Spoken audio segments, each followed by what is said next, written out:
know it, we're going to be to the end. Class will be over with. So as I mentioned last week, everything's moving really quickly and things are kind of starting to one rolls right into the next, and we see that overlap. So just wanted to spend a little bit of time this evening, review some of the things you did from the norm reference assignment, talk just a little bit, get into the CBM.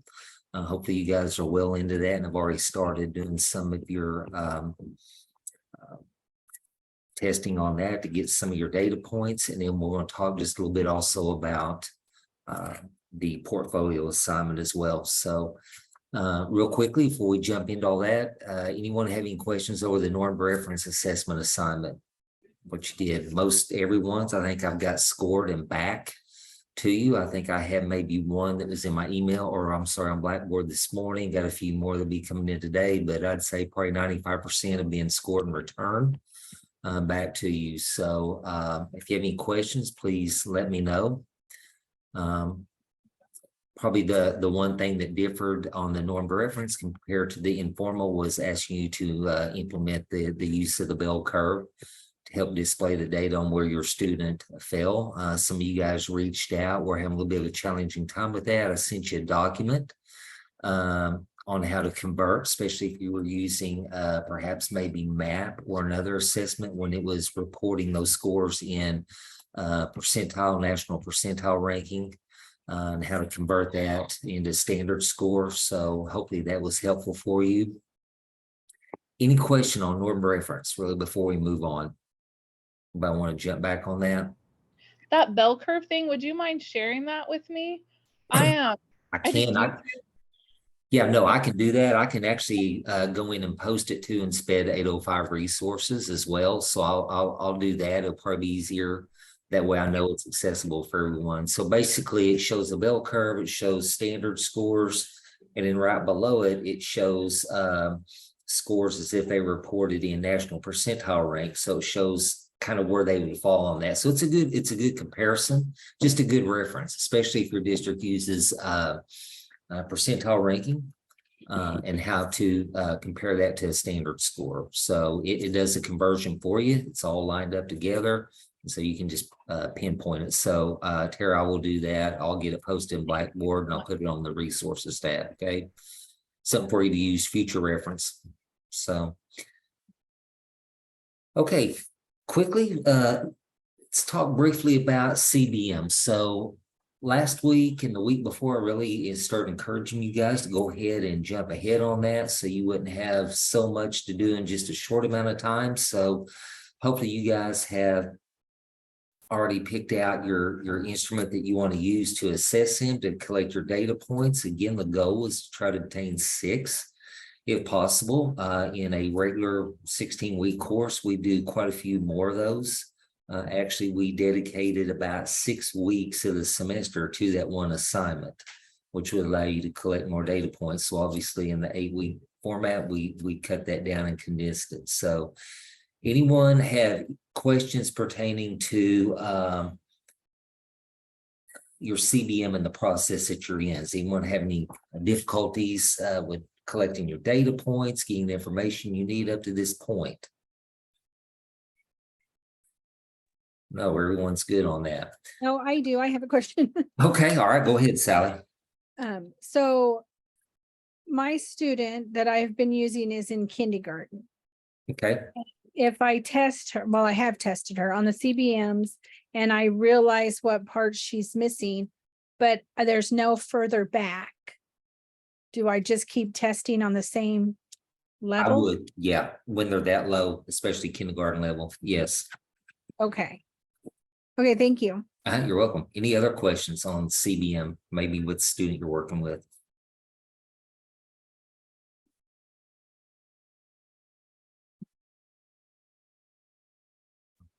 Everyone's quiet tonight. It's like crickets on here, right? Everyone's worn out. I'm in a strange place too. If you're wondering, I'm actually in Washington, D.C. for a conference and meeting. So I've been on Capitol Hill all day with a group of superintendents from Oklahoma, meeting with our senators and representatives. So I just got back in time to get on Zoom. So are there principals there too? Because I think ours is there.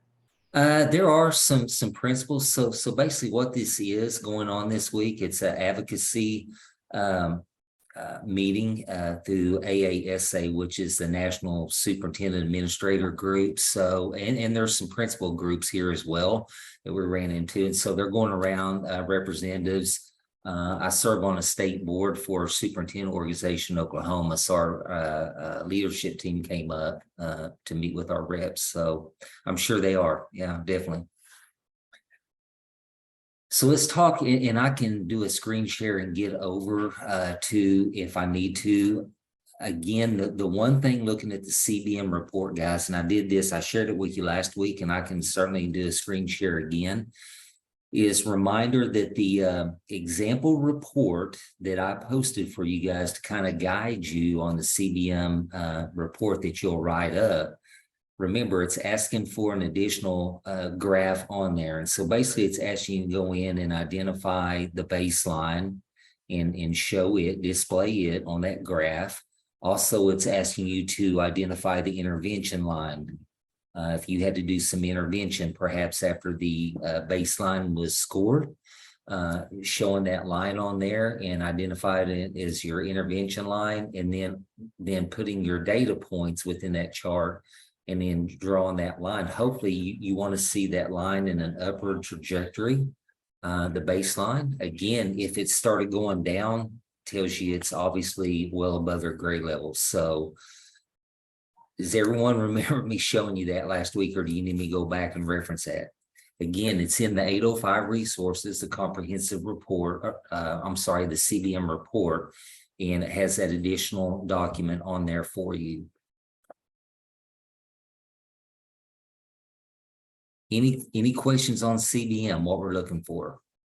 I do. On the baseline, are we just going to take the first test that we did for our baseline? For this, yeah, since it's an 8-week course. Now, the one I want to kind of reference, the one that I did show you and share with you had actually 3 points when they were establishing the baseline, but also you got to consider that was for a full 16-week course format, and so they had obviously more time to do that. I just kind of wanted to show that to display what if you were doing this long term back in your district, you know, over a semester, even throughout the year, you could do 3 different administrations to kind of get that baseline. And if you remember on that graph that I shared with you, after the second, they gave them 3 to establish the baseline, if you remember. And the first one was lower, the second one jumped up, and then that third one dropped back down. And so that's where the student drew that intervention line, because they intervened at that time, realizing that they dropped off suddenly.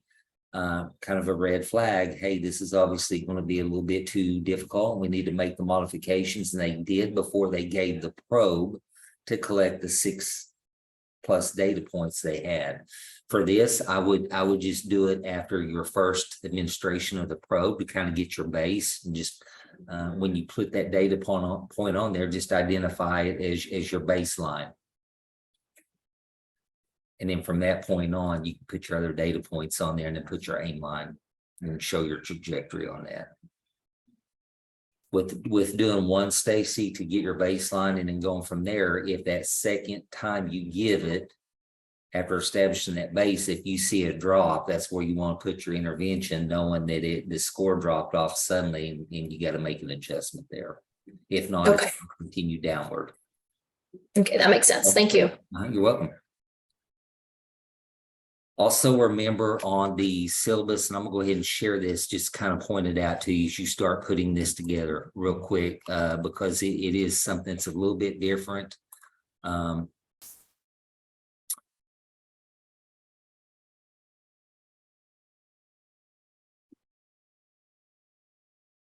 Let me get down here to where I need to go.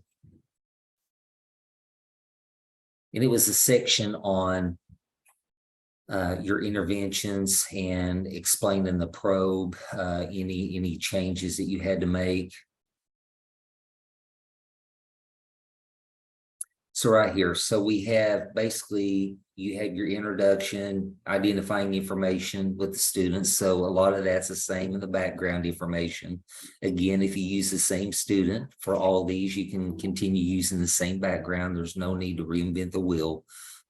This is a new section. If you remember, I pointed this out the last couple of weeks, the probe and intervention section. You have not had this in your report previously, okay, on the informal or the norm. So you're going to talk a little bit about and explain the probe that you're using. Literally, the probe is your tool that you're using to assess a student to get your data points. Okay, so just explain a little bit about the probe, kind of the rationale behind it. Talk a little bit about the quantity and frequency of probe use. You know, Tara, if your probe has 10 questions, identify that. The probe consisted of 10 questions and it was given a total of 7 times, 1 for baseline purposes, 6 to collect data points. Basically what we're looking for. Talk a little bit about, name and describe the intervention used.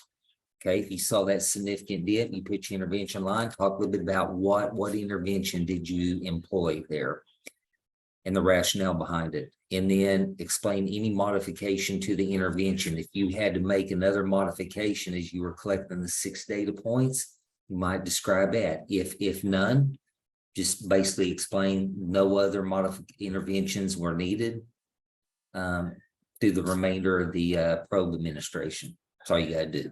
Okay, test results and interpretation, again, very similar with the exception of the information here that I've kind of highlighted and it's shown in gray. Can everyone see that? Present data in a line graph with baseline, intervention, and name line data.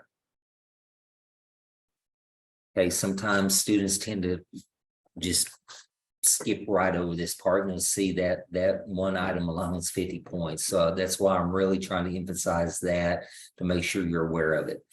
You'll have a couple other charts and tables in there just showing your raw data that you've collected, just like you have with informal and with the normed reference. Okay. Again, we do that. You've heard me talk about this. We do this to kind of get you in the habit of learning how to put raw data into visual representation so your parents will understand it when you explain it to them. Okay.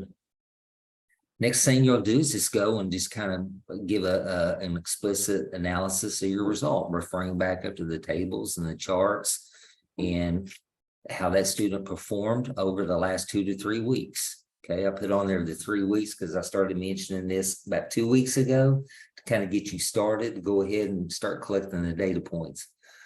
Okay, and then any conclusions you come up with.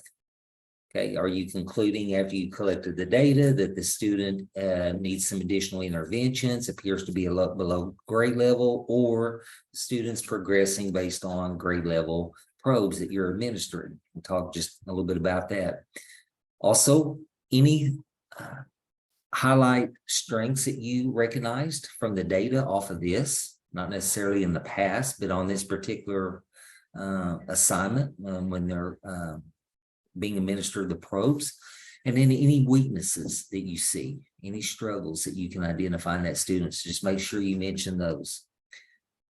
Recommendation and conclusion. Okay, again, this is very similar to what you've been doing. Just kind of highlight the instructional planning based on data you collected from given the probe. That you would need to change up for instructional purposes. Do you feel like you need to drop grade level content back? Do you need to modify some of it? And just make sure you support it with data that you've collected and just give it a little brief summarization of their overall performance. Next thing, something that's new for this report. So we have 2 new sections that we're looking at, additional information, going back to the probe and the intervention. And then the new one, or the second one, is a reflection. So basically at the end, as you're wrapping up the paper, just reflect on 3 things that you learned about the CBM that you administered. 3 things that you discover through that process using a CBM probe. Talk about, next, discuss if you would use CBM again in your classroom with students. Explain if you would or would not, and just kind of support your stance, why you would or why you wouldn't. with at least 2 pieces of data just to kind of support that. Okay. And then as you wrap up that section, outline at least 2 strengths and 2 weaknesses of the CBM. What you felt like definitely were 2 things that was a strength by using the probes, and then 2 weaknesses. Okay. 2 weaknesses, I would say common. I'm just going to throw it out there, just kind of give you some commonalities, what we've seen. A common weakness identified is obviously doing it over a long period of time is the time dedicated, especially if they want to use it with multiple students. Just the time that it takes to do that. That was what they felt like was a weakness some students have reported. If you have the luxury and are able to do it, it definitely can give you a lot of good data and help you identify very quickly whether the content that you're presenting to them now when you work with them is on grade level or not. It will show quickly. It gives you an idea on whether you need to make adjustments. And then we look for the organization mechanical side of it. So again, none of that's different. So again, the overall points for this assignment's perhaps valued at the most points, weighted the heaviest, is 225 points. Okay. Again, if you guys will do pretty much what you've been doing up to this point, you're going to be fine. Just make sure that you don't overlook the reflection section. Common error that's made for this assignment is they just totally forget to include the reflection. And then also make sure that you include the probe and intervention section.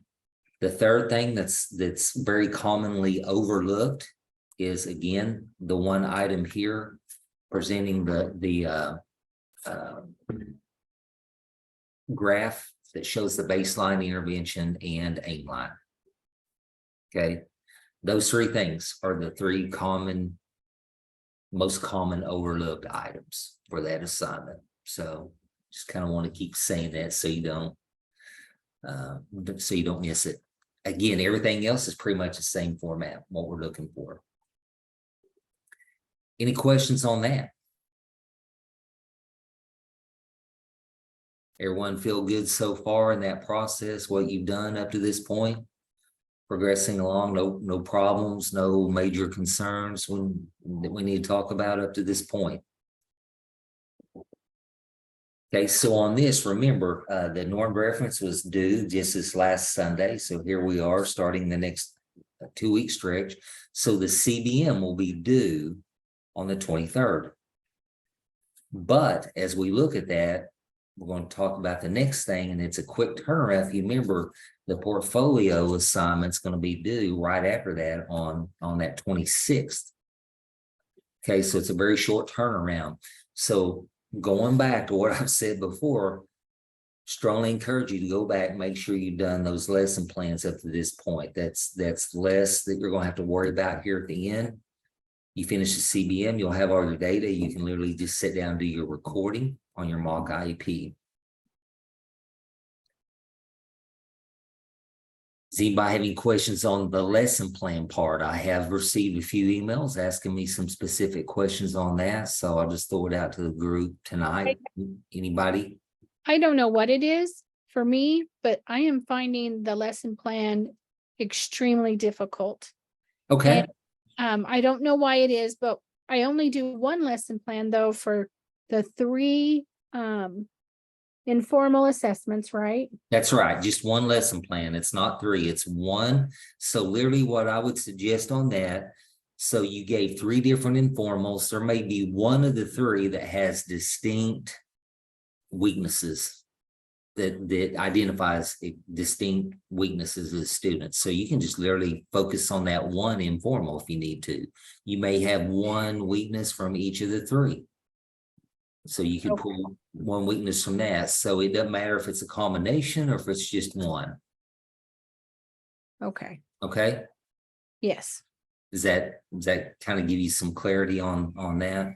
I'm just confused about the whole thing. So Okay. I mean, we've done the lesson plans before, Mhm. and it was an actual lesson plan. Mhm. So when I give the CBMs in my classroom, I don't write up a lesson plan. I just give the CBMs.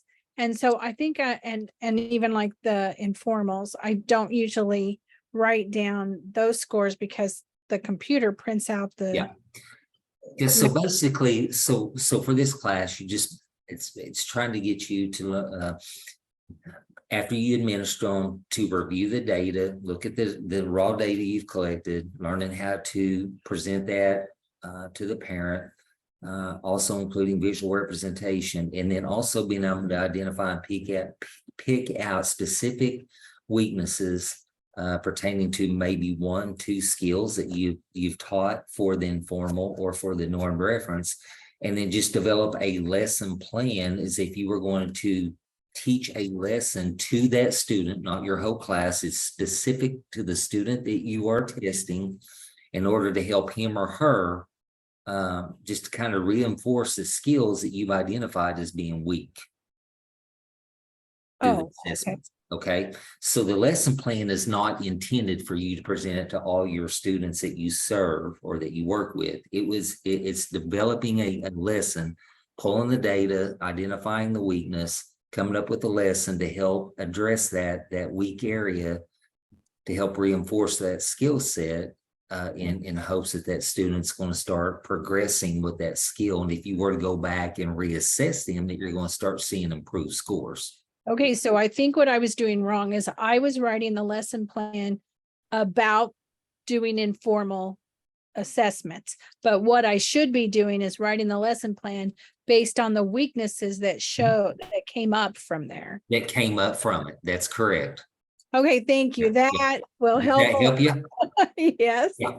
Yeah, sometimes you can start looking at that and start overthinking it a little bit, but literally we're trying to get you in the habit of, okay, hey, I gave these assessments. Boom, here's the weak points for this student based on the informals I gave you. So this is a starting point for me.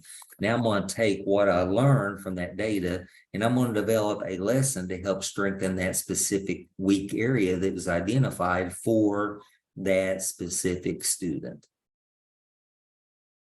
Okay. Yes, that is much more clear. Thank you. Okay. And then we're going to turn around and do it again for the same thing for the norm reference. You're going to look at that norm reference, whether you use MAP, iReady, whatever the assessment you used, and you're going to look at that and say, oh my gosh, right here is an identify specific weak area. The rest of the scores might have been really well, but it might have been one area. So you're going to focus that lesson plan on what you feel like is that student's lowest area that was identified by the norm reference. Turn around and develop a lesson plan for that normed assessment based on the results you got. And then after you do that one, you're going to turn around and do the same thing from the CBM. CBM, you already know what that specific skill is because you selected the probe in advance to see how they're doing by giving it to them multiple times. And hopefully they're going to be on grade level and making progress. Hopefully you won't see a dip early on and have to do interventions and you can keep them progressing forward. Does that help, Shelley? Very much. Thank Okay. you. Oh, you're welcome. I have a question.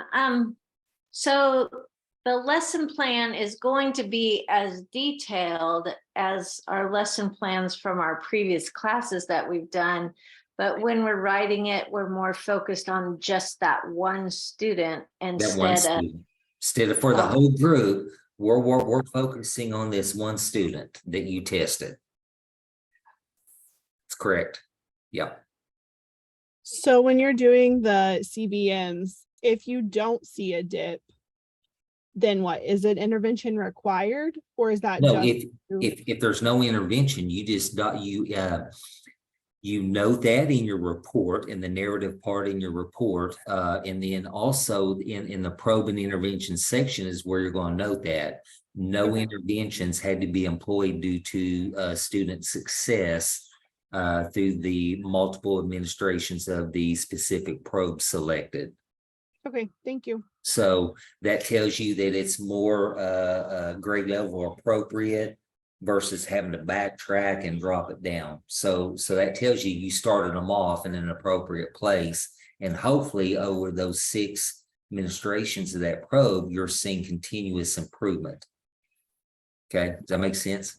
But just document in that section that no intervention was necessary. So then you would just do like a grade level assignment for that child? if That's you correct. mentioned- Okay. Yep, that's correct.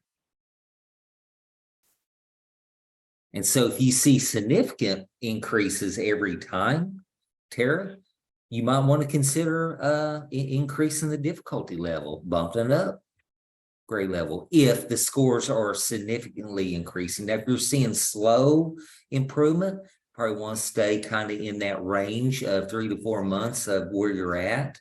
But if you're seeing significant increases in those data points, enough that you might want to consider increasing the grade level difficulty in the future. Okay, Thank you. you're welcome. So it kind of goes back to, and I don't know, those of you I've had in other classes, and if you're seeing that, it kind of makes you reflect back on an assignment we did in another class I teach. And the assignments can't do, won't do. And so we present them with, and it's kind of a little experiment to see literally, is it come down to based on what we're giving them, and there's a way to tell whether the student literally can't do it, or is it simply because they won't do it? So it's kind of neat to take that concept and look at the CBM data points, especially if you're seeing significant gains. Then you start kind of scratching your head, Tara, and you think, maybe that student really can do more than what he or she is showing us in class. So is it a can't do, or is it a won't do? So I don't know if you guys, how many of you guys had me before when we did that little assignment, but it's kind of neat little trick to do. It's pretty accurate, actually. So. Okay, anything else? Yep, I have a question about the actual portfolio assignment. So Yeah. from what I understand, there should be an introduction and then the 3 lesson plans, one for informal, one for normed reference, and one for CBM. Yes. Then we do a mock video for an IEP meeting, and then there's a conclusion, right? That's right. So your introduction and your conclusion, both of those sections, Denise, literally, I always tell every semester, and we do this, it's very brief, 5 to 8 sentences.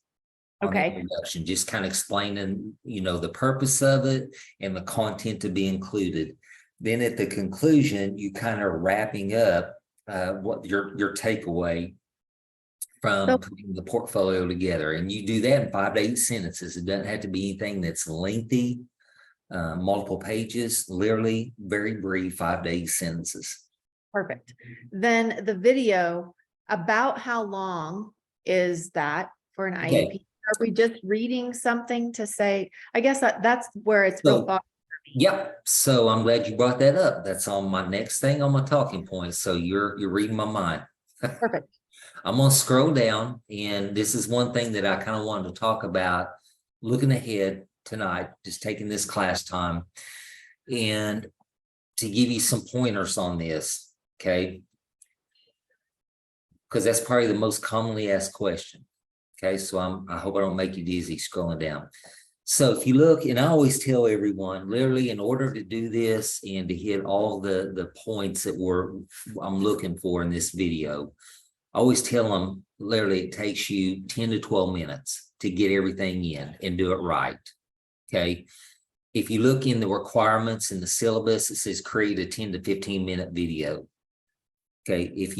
I always say if it's 10 or under, you're either talking exceptionally fast to where it's hard to keep up and understand, or you're skipping quite a bit.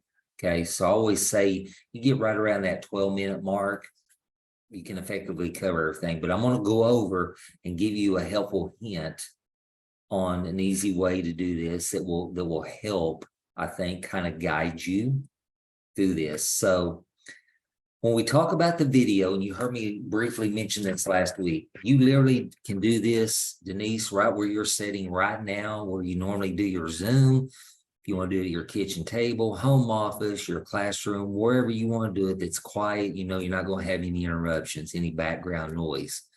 Okay. The platform, that's totally up to you as far as what video platform you want to use. I always suggest most of the time you're familiar with Zoom because we do these weekly meetings. It's probably the easiest way to do it because you're somewhat familiar with it. So I always say, hey, I would encourage you to use Zoom. Okay. Okay. And you Others just that use record, other you're just- formats, that's totally acceptable. It's fine. I okay. always say whatever you're the most comfortable with. Okay. So I'm gonna go down. I would strongly encourage you, and you can print it off, make an outline, however you want to do it. Use the area that I have highlighted on the out of the syllabus as far as the rubric. Create an outline using the items that I highlighted in gray as a guide for you. A lot of times I always say, have that outline to where maybe it's right in front of you between you and the laptop to where you can just kind of glance down and see where you're at to help you keep on track. So the first thing you need to do is do an introduction to the meeting. I always say, I know that you're by yourself, you know it. This is to get you in the habit of going around and just kind of identifying everyone. So make them up, Denise. You may have your building principal there, the regular ed teacher, school psychometrist, psychologist, social worker, and the parents. Just go around and identify them by name as part of the team, okay? Then we're going to go down what's the purpose of the meeting. So the purpose of the meeting is, Denise, to explain assessment results that you've conducted over a period of time to kind of assess where little Johnny is, so you know and the team how to better serve him. And you want to share those results. Take a few moments to share those results, and then you'll go right into explaining and stating what assessments were used. Started off, first of all, by administering some some informal assessments. The ones I selected are, and why you selected them. Because Johnny's obviously having trouble in math with simple addition and subtraction. Wanted to see if we have any major significance. Then we're going to talk about where they are, their present level of performance, and how they have progressed over time since you've been giving the assessments. Okay, so when you started, you really had major concerns, felt like they were below grade level. And after I conducted these assessments, I discovered that in reality, he is on grade level in reading and writing, but does show a weakness in math. Okay, and we're going to talk about his level of performance. We're going to explain how Johnny did on each one of the assessments. Okay, started off informal. He scored, so, you know, his raw score was whatever it was on this informal and that informal. Okay, then we're going to roll right into the normed reference. We selected the Woodcock-Johnson. To get more detailed information, the subtests given focused on math skills, and these are the results. And you talk about their standard scores and kind of, you know, how they compare to their peers, because it's compared to a norm group, right? Then the next set or series of assessments I administered was curriculum-based measurements, or CBM is what we often refer to. And so I selected a probe that focused on addition and subtraction, fluency, just making that up. So, and I administered the probe a total of 7 times. 1 to establish a base to see if it was grade level appropriate. Then over a period of 3 weeks, I administered it 6 more times. And these are the data points as scores that little Johnny and how he performed, and show the chart. Now, the next item is, as we're doing that, Denise, as we're showing those results or talking about them, we have this item right here. Present evidence of student performance in the format of tables, graphs, and or samples of student work. You had to do this in the informal. You had to do it in the norm reference, and you did it in the CBM, right? Okay. In order to get that item taken care of, you can do this in 2 ways, and I'm all right either way. Okay, one or the other, whatever's the easiest and most comfortable for you. When is using those tables, charts, and graphs that you put into your report that you submitted to me. So in the meeting, you need to present those and show the parent. Now, you can do it 2 ways. One, you literally can hold it up and do this like you are explaining and holding that up for the team to see. Okay. Or if you feel comfortable with Zoom, you can have those slides pulled up and do a screen share and pull those individual slides up as you come to them during that meeting. So Okay. basically your screen is going to look like mine where it's minimized and it's got thumbnail shots of you, a thumbnail shot. And then over here, the rest of your screen is going to be displaying those tables, charts, and graphs. Okay, so either one. If you feel comfortable, do the screen share as you're recording the video, just like I do on Zoom when you go back and look at it. Or if you don't feel good and comfortable doing that, just hold the chart, table, and graph up and do this and go Okay. over it. Either way is fine. It's not going to cost you points either way. I'm good with it either way. Okay. Then as you're kind of have got the bulk of it presented, you're going to identify 3 student strengths. Okay. You had to do that all the way through for the report you gave me. All this information you've already collected. You've done it through this class, right? Right. So just pick out 3 strengths that you identified. You could do 1 from the informal, 1 from the norm, and 1 from the CBM, or all 3 from 1. It's up to you. You're going to turn around and say, but on the other hand, I identified some areas that we know Johnny needs to improve on, and we identified as weaknesses, and I'll need to make sure that you're aware of it. And so through the testing process, we noticed that his computation or his fluency rate is considerably slower as that compared to his peers, and it was a consistent weakness all the way through.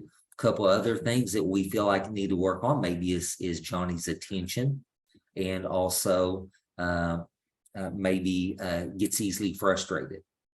So it could be some things like that. It doesn't all have to be specific to an academic skill. It could be weaknesses in behaviors that were displayed. Gets frustrated easily. Okay, just 3 areas that always say opportunities for improvement. Is how I reference that. Instead of weakness, sounds a bit more positive. Okay.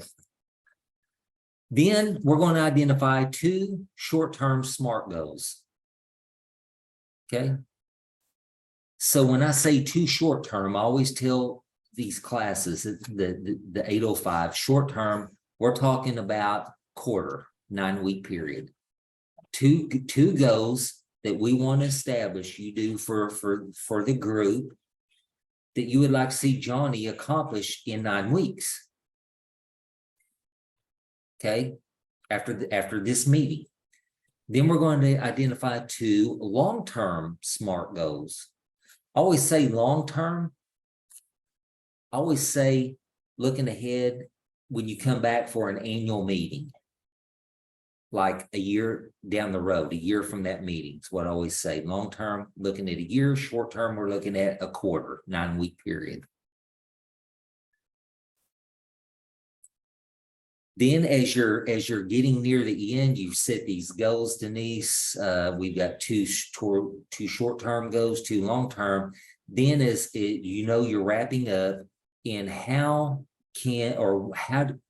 what are your expectations as a resource teacher, SPED teacher, for the parents and family members to help support and accomplish these goals? What are some things that you expect? It's reading. 1 simple expectations. I used to tell parents this all the time when I was in the classroom. Easiest thing you can do that costs you no money when we're looking at reading is to sit down with your child 5 nights a week and dedicate 20 to 30 minutes of reading back and forth. So, mom, dad, sit down, you can rotate, 2 nights this week, dad's doing it, 3 nights mom is. Pick something out that student is interested in, that you won't have to pull their teeth to get them in there to read. If it's a comic book, just something that's got reading content. If it's math, come up with a math thing that they can do, but just express your expectation of what you would like to see them do to work with you to help achieve those goals.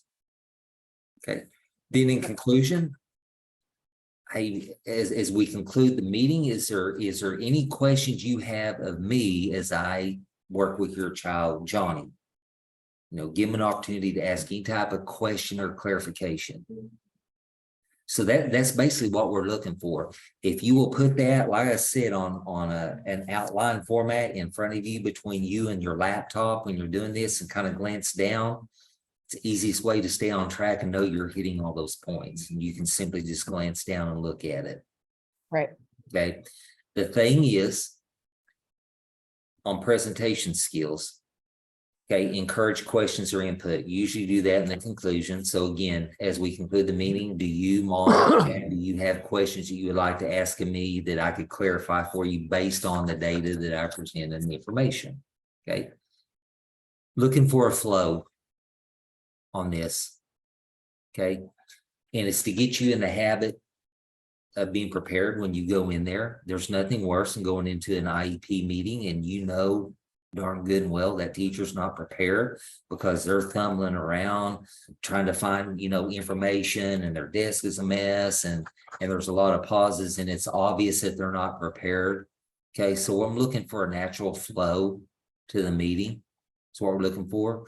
On this, you guys have you've been immersed in the data from week 1 till now. You've collected it, you've been administering these, you've been writing the reports. You're just going to relay the information to them now and share this everything you've collected to kind of give them the whole overall picture and determine, basically look ahead. Hey, is our suspected disability, is a discrepancy or weaknesses as bad as what we thought? Is he or she as low as what we thought they were? Maybe not after you've given all the assessments. And then we take the recording from Zoom and just link it into the paper. Yes, that's exactly right. So Right in that spot. I'm sorry. Right in that spot of the paper. So Yeah. it would be between. So okay. it's within the portfolio. Now, a couple things, suggestions for you to think about, some common problems, challenges that we've seen through the semesters, and I'll throw it out there now so you'll be thinking about it, is download Zoom to your desktop, the recording file. The easiest way to put it in there, and it also will condense the file down, kind of compress it. Okay. If you go and upload it into YouTube and create a YouTube link, when you upload it into YouTube, it will compress that file. Literally, once you do, it creates a link, YouTube link. You can just highlight, copy that link and take it and paste it right into the portfolio. And I can click on that link and it'll take me right to that YouTube video. Okay. Now, I don't know how many of you have used YouTube. It's literally about 5 clicks to do it. I always bring that up and I see a deer in the headlight look and they're like, oh my gosh, I don't know how to do that. It's like 5 clicks. And I kind of walk you through it. I've used it before, but Yeah. everything is always. So literally, when you stop your Zoom recording and exit out of it, it automatically downloads. You can put download to computer. It gives you the option, or cloud. Always say download to your computer. It'll download it on your desktop. Okay. Then you can go to your Fort Hays Google account and then go to your YouTube icon And when you do, you'll see the little movie camera up in the right-hand side that's got the little addition sign in the middle of the movie camera. You can click on it and it will say upload file. And you click on it and it'll take you to your desktop. You click on that file and it'll upload it, create the YouTube link, and you can give that video title. You can put Denise's mock IEP video. Okay, To me, that's one of the easier ways to do it. Again, it takes about 5 clicks of a mouse literally to do it. okay. Now, one thing I will give you a heads up on, we found this to be a challenge each semester, is depending on the browser that you use, it oftentimes will, when you go to upload the video and or the portfolio and share it, it will like show in Blackboard, when you check to see if it's submitted, it will show a wheel like it's loading and it'll be stuck. And we find that 99 times out of 100 when you're using Internet Explorer. If you use Firefox or Google Chrome, you're likely not to have that problem. Okay. We've seen it be very common with Internet Explorer. And we'll get emails, students are frustrated because it's just like it's stuck in that upload process. Gotcha. So highly encourage you to use Chrome or Mozilla Firefox on that, just to save some frustration. Yep. Now, like next week, if you're progressing along and you've already, really worked ahead and are at that point, and next week I'll go ahead and do it anyway, but I can go ahead and kind of walk you through on how to do that video. That I call it that 5-step process in YouTube. Literally, I'll show you how I upload them after we do these Zoom meetings. I'll walk you right through it to show you. And that way, hey, after you get done with this class and you learn how to do this, Denise, on the YouTube deal, you'll be a regular YouTube queen on there. Right. I always bring that up and I see these deer in the headlight looks. I'm like, guys, it's not that hard. It really is. I'm learning this on this class, and then I'm taking another class right now where we're learning VoiceThread for a presentation. I'm thinking, oh my gosh, okay. Yeah. So you'll learn some of those tools, and just you can add those to your toolbox and it'll help you out later on, just like, heaven forbid, we don't have to another round of COVID and all that. And I don't know how many of you guys were involved in education or in the classroom setting when we were having to do virtual learning. But hey, if you were back doing that and you knew how, and you were using Zoom to make recordings and all that, you could upload it into YouTube. It would compress your file down. Yeah. And get it right out to your students, or post it on the school website where they could go right to it, if you were teaching a lesson, recording yourself. So learned a lot through Zoom, or I'm sorry, through COVID. Just little tricks like that. But having that in your toolbox will help you out later on if you need to create a tutorial video or something for your kiddos. You can do that and post it and have it available, and then go back and review it. Okay. So if you put the YouTube out there for everyone to see, or no, or so when you make it, you would have to make it public in order for me to see it. So a lot of times I always say, make sure, because it'll take you through the steps of this uploading. Is this video intended for kids or adults? And I always put kids. And I have to do this every week when I create that YouTube link after we do the Zooms and I do the recordings and put them on Blackboard. And so I have to go through there on that quickly, and I put, yes, it's appropriate for kids. Then the next thing it's going to ask me, do I want this video to be private, public?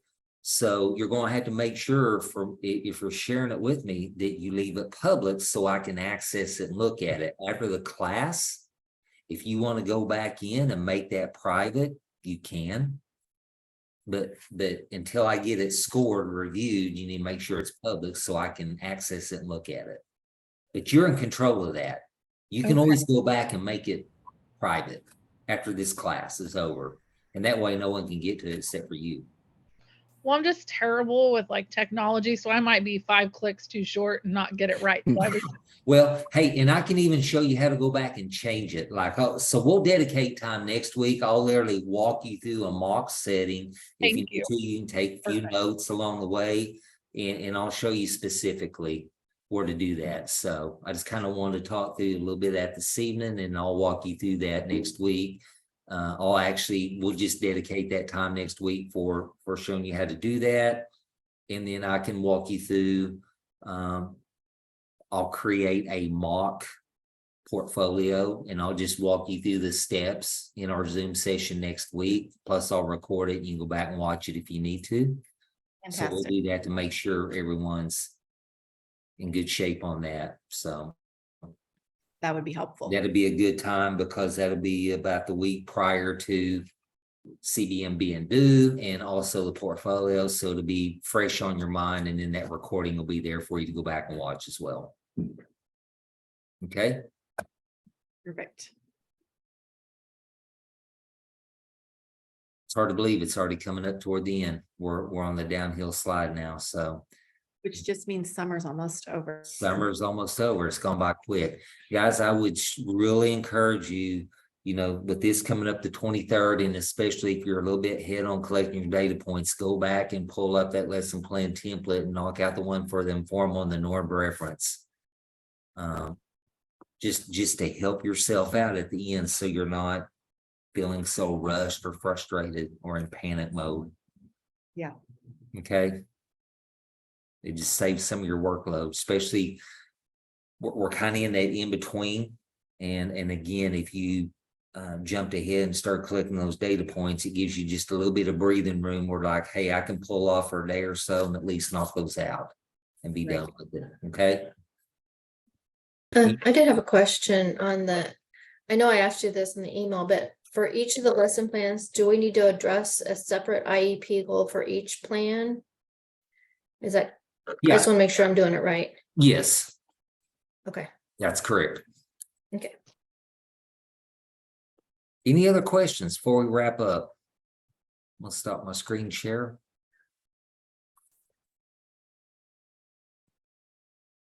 Everyone feel good about where you're at right now in the process? Reports looking good? Okay. If you guys think of anything between now and next Wednesday when we meet, please email, get back to you as quickly as possible. So, okay. All right. Thank you, guys. Look forward to seeing you next week. Again, please email if you have questions on that CBM. All righty. Okay. Thank you, guys. Thank you. Thank you. Thanks.